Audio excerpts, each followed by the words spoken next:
Aujourd'hui, je vais résumer l'un de mes livres préférés intitulé Les secrets d'un esprit millionnaire, écrit par Hervé Ecker. Dans ce livre, Ecker parle de 17 différences principales entre les gens riches et les gens pauvres. Gardez à l'esprit que lorsque je parle de millionnaires, je fais référence aux personnes qui ont gagné leurs millions par des moyens légaux, éthiques et moraux. Et quand je dis pauvre, je ne veux pas déprécier les gens pauvres. En fait, j'ai été pauvre la majeure partie de ma vie. Quand je dis pauvre, je fais référence à leur état d'esprit. Si vous regardez la vidéo jusqu'à la fin, vous pouvez dire que vous avez lu ce livre parce que j'ai couvert les 17 différences d'une manière très simple. Première différence, les riches pensent grand, les pauvres pensent petit. Avez-vous déjà fait des courses et passé plusieurs heures dans plusieurs magasins pour trouver les produits les moins chers afin d'économiser 0,5 à 0,60 €? Si vous avez fait cela, vous avez une mentalité de pauvre. Je suis désolé de dire cela, mais laissez-moi vous expliquer. Bien sûr, ce n'est pas une mauvaise chose d'économiser de l'argent pendant que vous faites vos courses. Mais cela change quand il s'agit de savoir combien vous économiserez par rapport au temps que vous passerez pour cette économie. Si vous passez une heure à chercher les oranges ou les tomates les moins chères pour économiser 0,60 €, la valeur de votre heure est de 0,60 €. En comparaison, les personnes riches ne se soucient pas d'économiser 0,60 €. Elles comprennent la valeur de leur temps et pensent constamment à des projets ou à de nouvelles choses qu'elles peuvent faire pour que la valeur de leurs heures soit égale à 6 000 $ ou 60 000 $. Deuxième différence, les riches choisissent d'être payés en fonction des résultats. Les pauvres choisissent d'être payés en fonction du temps. J'entends très souvent des gens se plaindre qu'ils méritent un meilleur salaire, simplement parce qu'ils travaillent pour l'entreprise depuis plus de 5 ans. Mais en réalité, les choses ne se passent pas ainsi. Par exemple, si je passe 80 heures à produire une vidéo de mauvaise qualité, la regarderez-vous simplement parce que j'y ai consacré 80 heures? Bien sûr que non. Vous ne vous souciez pas du temps que j'ai passé. Vous ne vous souciez que de savoir si la vidéo est bonne pour vous ou non. Si ce n'est pas le cas, vous arrêtez de la regarder. Personne ne se soucie du temps que vous consacrez à quoi que ce soit. La vraie question est de savoir si vous pouvez fournir quelque chose de valable. Il s'agit du résultat, pas de l'effort ou du temps passé. Troisième différence, les riches pensent les deux, les pauvres pensent l'un ou l'autre. Les pauvres pensent qu'il n'y a pas assez et qu'on ne peut pas tout avoir. Les riches pensent qu'il y a assez pour tout le monde et qu'on peut avoir tout ce qu'on veut vraiment. Les pauvres croient à la rareté, les riches croient en l'abondance. Voulez-vous une carrière réussie ou une bonne relation avec votre famille? Pourquoi pas les deux? Voulez-vous vous concentrer sur les affaires ou vous amuser et jouer? Voulez-vous une petite amie blonde ou brune? Pourquoi pas les deux? La dernière était une blague, mais vous avez compris l'essentiel. Les riches veulent toujours les deux. Les pauvres en choisissent toujours un. Les pauvres voient le monde comme un gâteau et croient que tout le monde va prendre une part et que le gâteau sera bientôt fini. D'un autre côté, les riches voient le monde comme un buffet ouvert. Une fois le plat terminé, la serveuse en rajoute et vous pouvez manger autant que vous voulez. Les pauvres pensent qu'ils doivent choisir entre l'argent et les autres aspects de la vie. Mais devez-vous choisir entre l'argent et le bonheur? Non, bien sûr que non. L'argent est important et le bonheur l'est aussi. Vous pouvez avoir les deux. De nombreuses personnes ont des sentiments négatifs à l'égard de la richesse. Ils pensent que devenir riche vous rend mauvais. C'est pourquoi ils pensent qu'ils doivent choisir entre être riche et être une personne gentille. Ils choisissent donc d'être gentils et de rester fauchés. Vous avez probablement entendu quelqu'un dire cette personne a vraiment changé après être devenue riche. L'argent a beaucoup changé cette personne. Je crois vraiment que l'argent ne change pas. L'argent fait de vous davantage ce que vous êtes déjà. Si vous êtes une personne gentille, l'argent fait de vous une personne gentille et riche. Si vous aimez aider les autres, l'argent vous donne la possibilité d'aider encore plus de gens. D'un autre côté, si vous êtes un crétin, l'argent fait de vous un crétin riche. Si vous faites des choses mauvaises après être devenu riche, cela signifie que vous étiez déjà mauvais. Avoir de l'argent ne fait que le rendre évident. Quatrième différence, les riches se concentrent sur les opportunités, les pauvres sur les obstacles. C'est ma préférée. Chaque fois que j'ai une nouvelle idée, je la partage avec les gens pour avoir un retour. Il est très rare de voir quelqu'un qui reconnaisse les problèmes liés à l'idée, mais qui en même temps, se concentre sur les opportunités qu'elle peut apporter. Presque tout le temps, j'entends des tonnes de gens me dire que mon idée va échouer. Et c'est ainsi que pensent les pauvres? Ils voient constamment des obstacles, des risques et se concentrent toujours sur les problèmes, alors que les riches se concentrent sur les opportunités. Les pauvres font des choix basés sur la peur.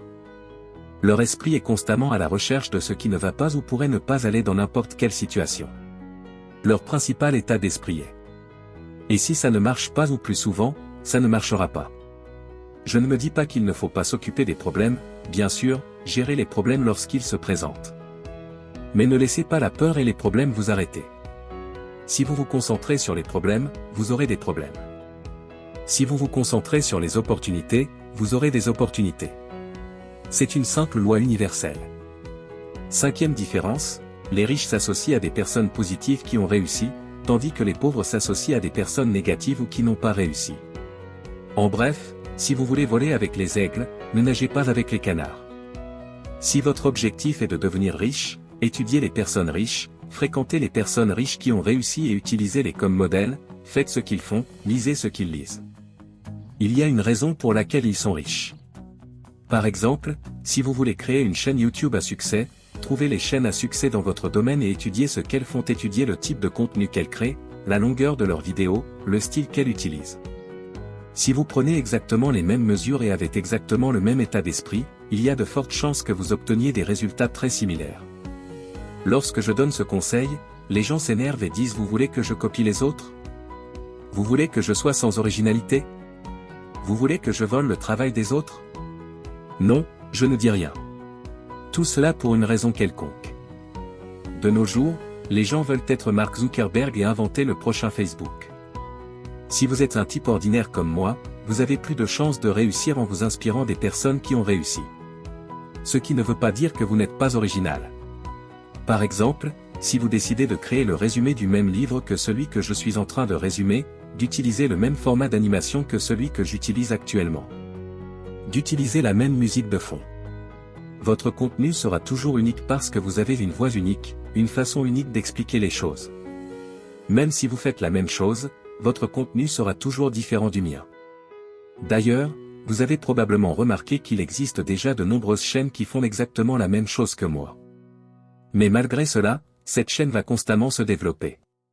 Ne vous méprenez pas, je n'essaie pas de me vanter ou de dire « Regardez comme ma chaîne est géniale ». La raison pour laquelle je parle de moi est que vous et moi pouvons nous identifier facilement. Si je vous donne l'exemple du fondateur d'Amazon, Jeff Bezos. Il vous sera probablement difficile de vous identifier à son histoire. Mais vous et moi sommes deux personnes simples qui essaient de s'améliorer. Une autre plainte que j'entends souvent est que je n'ai pas de personnes riches autour de moi. Alors comment puis-je m'entourer de personnes riches et qui ont réussi ? Écoutez, vous n'êtes pas obligé de les avoir. Vous pouvez simplement trouver des personnes qui ont réussi et lire leurs livres ou regarder leurs vidéos. Tu ne peux pas demander à Arnold Schwarzenegger de passer du temps avec toi pour que tu puisses l'étudier et te mettre en forme.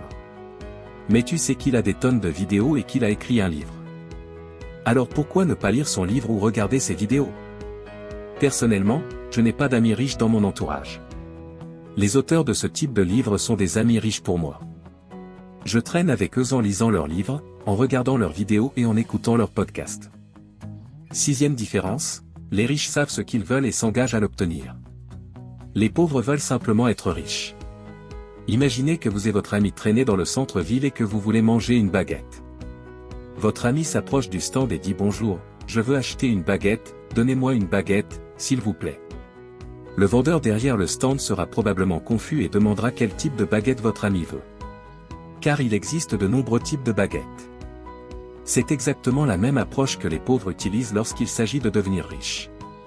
Ils veulent simplement être riches, mais ils ne savent pas à quoi ressemble une vie riche pour eux. Si vous ne savez pas exactement ce que vous voulez, la fille qui vend la baguette vous donnera la baguette de son choix et vous partirez. Imaginez maintenant que vous vous approchez et que vous disiez « Bonjour, je veux une baguette de thon avec du fromage fumé. Mais je ne veux pas ce type de pain. Donnez-moi ce pain complet avec des graines de tournesol. Ne mettez pas d'oignon, mettez du concombre, de la tomate et faites-le griller. » Devinez quoi? La fille va vous donner exactement ce que vous avez demandé. De la même façon, les riches n'envoient pas de messages contradictoires. Seuls les pauvres le font. La raison numéro 1, pour laquelle la plupart des gens n'obtiennent pas ce qu'ils veulent, est qu'ils ne savent pas ce qu'ils veulent. Vous devez savoir à quoi ressemble une vie riche pour vous et avoir un plan pour y parvenir. Par exemple, Pour moi, une vie riche signifie avoir la liberté de travailler quand je veux où je veux. Je veux pouvoir prendre un taxi quand je veux. Je n'aime pas prendre les transports en commun et me sentir en sueur, surtout si je dois me rendre à une réunion importante lorsque je vais au restaurant. Je veux pouvoir ouvrir le menu et choisir ce que je veux, sans regarder d'abord la colonne des prix. Je veux pouvoir emmener mes parents en vacances 2 fois par an. Je veux pouvoir aider les gens qui m'entourent lorsqu'ils ont des difficultés financières. Je veux pouvoir me réveiller à 11 h le mardi et aller me promener dans le parc et respirer tout simplement. Je veux pouvoir aller à la salle de sport au milieu de la journée et revenir quand j'en ai envie. C'est ma vie riche et j'ai le plan pour y arriver. Différence numéro 7. Les personnes riches sont prêtes à se promouvoir et à faire valoir leurs valeurs. Les gens pauvres ont une opinion négative de la vente et de la promotion. Permettez-moi de l'expliquer ainsi. Si vous aviez un remède pour une maladie quelconque, le cash, seriez-vous à une personne qui en souffre? Je ne le pense pas. De la même manière, si vous croyez que ce que vous avez à offrir peut vraiment aider les gens, il est de votre devoir de le promouvoir. C'est votre obligation de le promouvoir. En ne le promouvant pas, vous rendez un mauvais service aux gens. Peut-être que le produit que vous vendez est le produit qui peut changer ma vie. Mais si vous n'en faites pas la promotion, je perds la chance de changer ma vie. Le refus de la promotion est l'un des plus grands obstacles à la réussite. Les personnes qui ont des problèmes avec la vente et la promotion sont généralement fauchées. Comment pouvez-vous créer un revenu important dans votre entreprise? Si vous n'êtes pas prêt à faire savoir aux gens que votre produit ou vos services existent, quel que soit votre travail, vous devez être doué pour la vente et la promotion. Presque tous les aspects de notre vie impliquent la vente. Par exemple, lorsque vous essayez de convaincre votre partenaire d'aller au restaurant au lieu de faire du shopping, vous vendez lorsque vous essayez de convaincre votre fille d'étudier. Vous vendez en fait, en ce moment même, je suis en train de vendre. Je vous vends ma vidéo et vous la payez avec votre temps.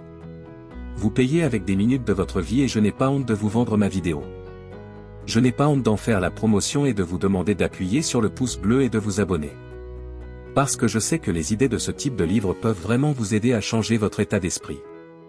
Différence numéro 8, les riches croient à je crée ma vie. Les pauvres croient à la vie, m'arrive. Si vous voulez créer de la richesse, il est important que vous croyiez que c'est vous qui êtes au volant. Les personnes pauvres traversent la vie en tant que passagers. En revanche, les riches sont toujours assis derrière le volant. Avez-vous déjà remarqué que ce sont généralement les pauvres qui dépensent beaucoup d'argent pour jouer à la loterie? En fait, ils espèrent fortement que quelqu'un va venir tirer leur nom d'un chapeau et leur fournir de l'argent, ce qui leur permettra de devenir riches selon Hacker. Les pauvres justifient également leur situation. Ils disent des choses comme l'argent n'est pas important, le bonheur et l'amour sont importants. Ce genre de comparaison n'est pas correct. Laissez-moi vous poser une question: votre jambe est-elle importante ou votre bras? Vous vous dites probablement quelle question stupide. Bien sûr, les deux sont importants. Vous avez tout à fait raison. Les deux sont importants, de la même manière que l'argent et le bonheur sont tous deux importants. L'argent et l'amour sont tous deux importants. La nourriture et l'eau sont toutes deux importantes. Les pauvres accusent aussi les autres. Ce n'est jamais leur faute, c'est toujours la faute des autres. Ils se comportent toujours comme des victimes. J'ai 2 cousins qui ont grandi dans le même village, sont allés à la même école, ont eu les mêmes professeurs et avaient tous deux des parents pauvres. Aujourd'hui, l'un d'eux a beaucoup de succès et l'autre non. Et le plus intéressant, c'est que tous deux invoquent les mêmes raisons pour expliquer leur situation actuelle. Le cousin pauvre blâme le mauvais système éducatif, les parents pauvres, le gouvernement et le système pour son échec. D'un autre côté, le cousin riche a utilisé les mêmes raisons pour réussir. Il dit: je savais que le système scolaire était mauvais et que mes parents étaient pauvres. C'est pourquoi j'ai commencé à m'instruire et à apprendre de nouvelles choses. Il ne blâme personne ni rien. Une autre raison pour laquelle les pauvres sont pauvres est qu'ils se plaignent quand les gens se plaignent. Ils se concentrent sur ce qui ne va pas dans leur vie. Il faut savoir que la chose sur laquelle vous vous concentrez va s'amplifier. C'est comme ça que l'on continue à avoir plus de ce qui ne va pas. Différence numéro 9, les riches gèrent bien leur argent et les pauvres le gèrent mal. L'argent n'est qu'un outil comme votre ordinateur ou votre téléphone. Donc vous devez apprendre à vous en servir. Nous passons de nombreuses heures à apprendre comment utiliser un ordinateur. Mais lorsqu'il s'agit d'argent, les gens ignorent ce simple fait. Ils ne veulent pas prendre un livre pour apprendre comment fonctionne l'argent et comment le gérer. Pour moi, c'est insensé, car nous travaillons de 9 heures à 17 heures chaque semaine pour cet argent. Mais quand il s'agit d'apprendre à le gérer, beaucoup de gens échouent. Vu le nombre de pauvres qui se plaignent de leur situation financière. On pourrait penser qu'il est logique d'apprendre les bases de l'argent, mais ce n'est presque jamais le cas. Les riches ne sont pas plus intelligents que les pauvres. Ils ont simplement des habitudes différentes et plus favorables à l'argent. Pour maîtriser l'argent, vous devez le gérer. Dire je commencerai à gérer mon argent dès que j'en aurai, c'est comme une personne en surpoids qui, dit je, commencerai à faire de l'exercice et à suivre un régime dès que j'aurai perdu 5 kilos. Commencez d'abord par gérer correctement l'argent que vous avez. Puis vous aurez plus d'argent à gérer. Si votre fils ne sait même pas manier et entretenir son vélo, lui achèteriez-vous une voiture? Bien sûr que non. La même logique s'applique à l'univers et à vous. L'univers dit tant que vous n'aurez pas montré que vous pouvez gérer ce que vous avez, vous n'en aurez pas plus. L'auteur dit même que si vous empruntez de l'argent pour vivre, vous devez apprendre à gérer cet argent. Le plus important est d'exercer les muscles de la gestion de l'argent pour que cela devienne une habitude. Il est très important de commencer par créer l'habitude. Par exemple, si votre objectif est d'aller à la salle de sport tous les matins pour pouvoir faire des squats avec 100 kg, vous devez d'abord apprendre à soulever une couverture d'1 kg avant de soulever un poids lourd de 100 kg. Si vous n'avez pas l'habitude de soulever la couverture et de vous lever du lit, vous ne pourrez jamais atteindre votre objectif. Pour bien gérer votre argent, l'auteur recommande de créer 5 comptes: le compte d'investissement, le compte de loisirs, le compte d'éducation, le compte de dons et le compte de dépenses. Vous devez placer 10% de votre revenu après impôt sur votre compte d'investissement. C'est le compte qui va créer loi qui pond des œufs d'or et que recommande également de mettre un montant égal 10% sur votre compte de loisirs. L'argent sur le compte de loisirs doit être dépensé à la fin du mois pour des activités amusantes. Vous devez dépenser cet argent de manière à vous sentir riche et heureux. Si vous continuez à épargner, la partie de vous qui cherche à vous amuser finira par saboter vos autres comptes.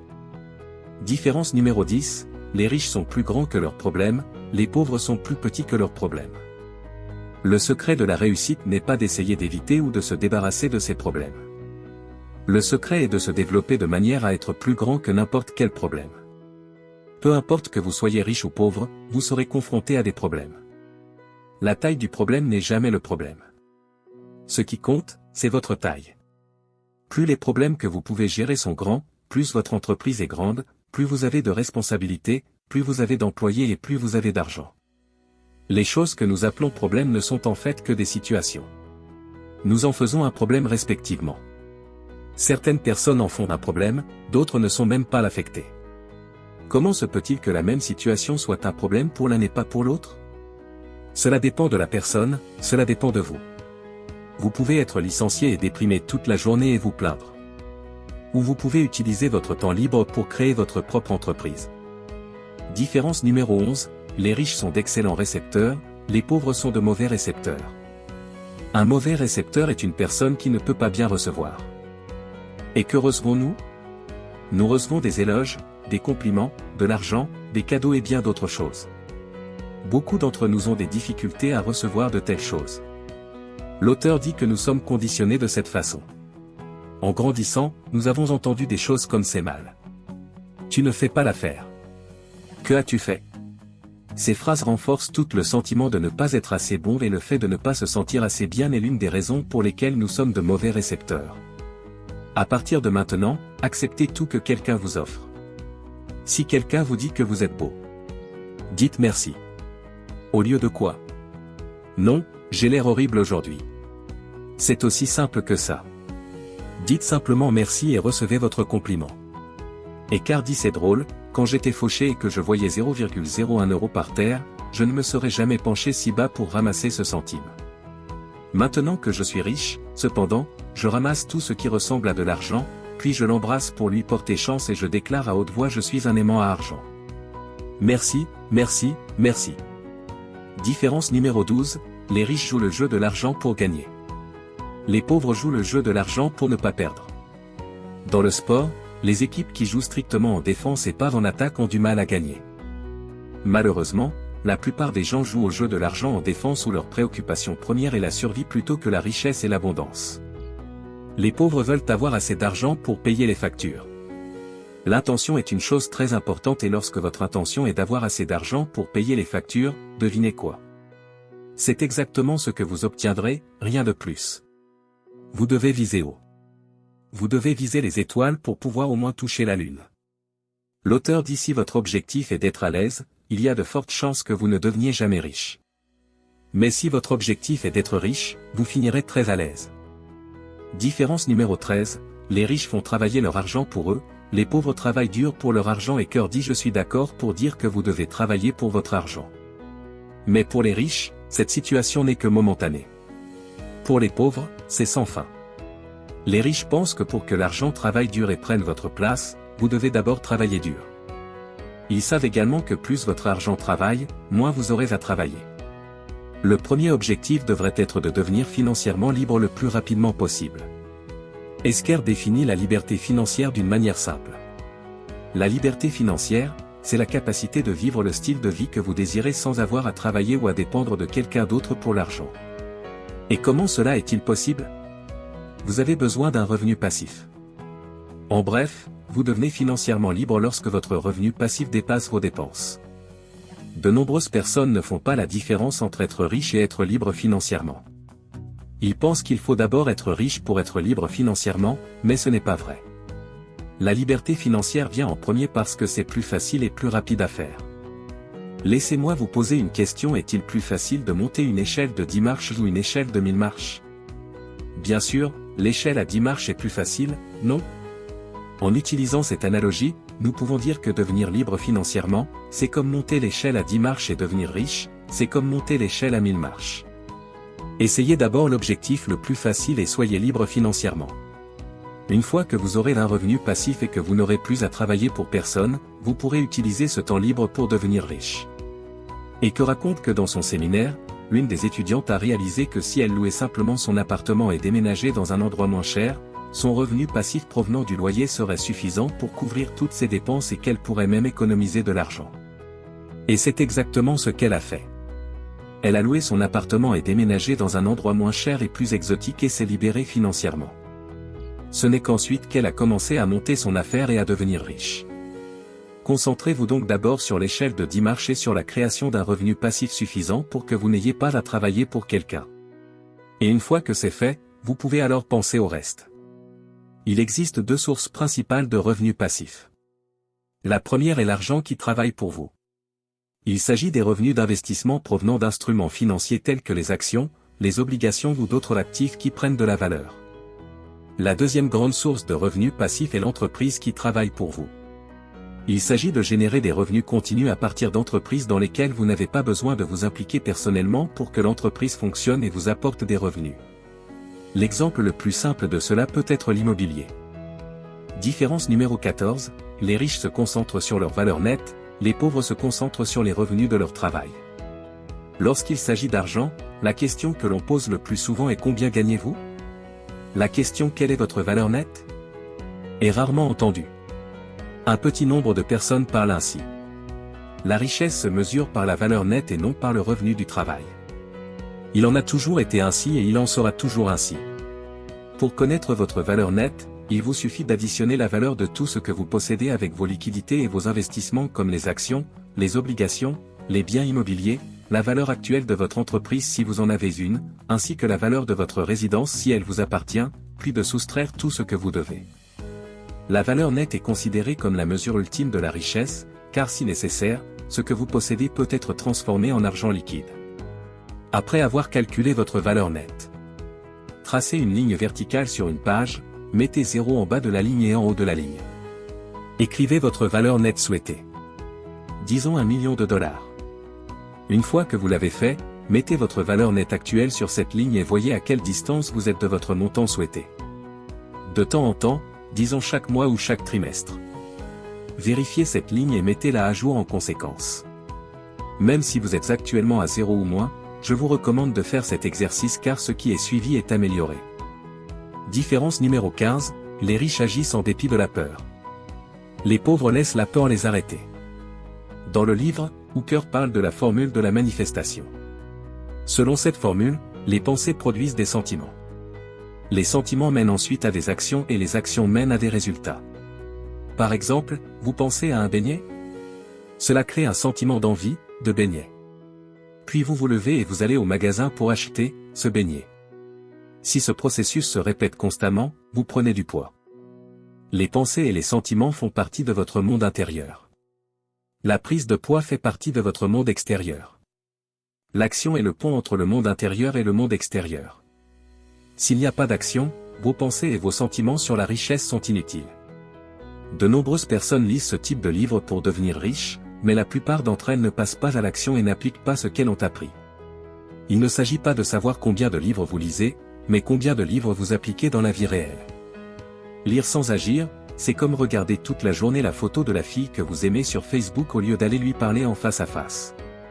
Si l'action joue un rôle essentiel dans la réussite, qu'est-ce qui nous empêche de passer à l'action?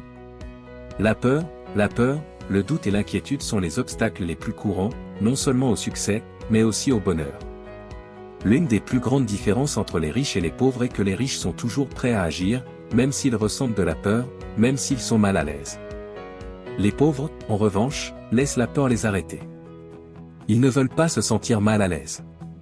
Si vous êtes prêt à faire ce qui est confortable, la vie sera inconfortable. Mais si vous êtes prêt à faire ce qui est inconfortable, la vie sera plutôt confortable.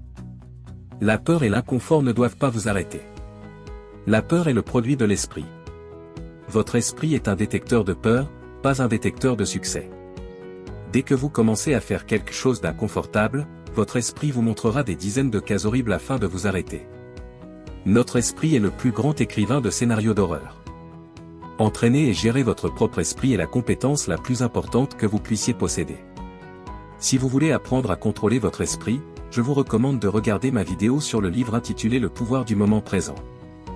Différence numéro 16, les personnes riches apprennent et grandissent constamment. Les pauvres pensent qu'ils savent déjà tout et cœur dit que les 3 mots les plus dangereux sont « Je sais que ». La question est comment savez-vous que vous savez quelque chose? Voici la réponse. Si vous le vivez, vous le savez. Sinon, vous en avez entendu parler ou vous l'avez lu ou vous en parlez, mais vous ne le savez pas. Franchement, si vous n'êtes pas riche et heureux, il y a de fortes chances que vous ayez encore beaucoup de choses à apprendre.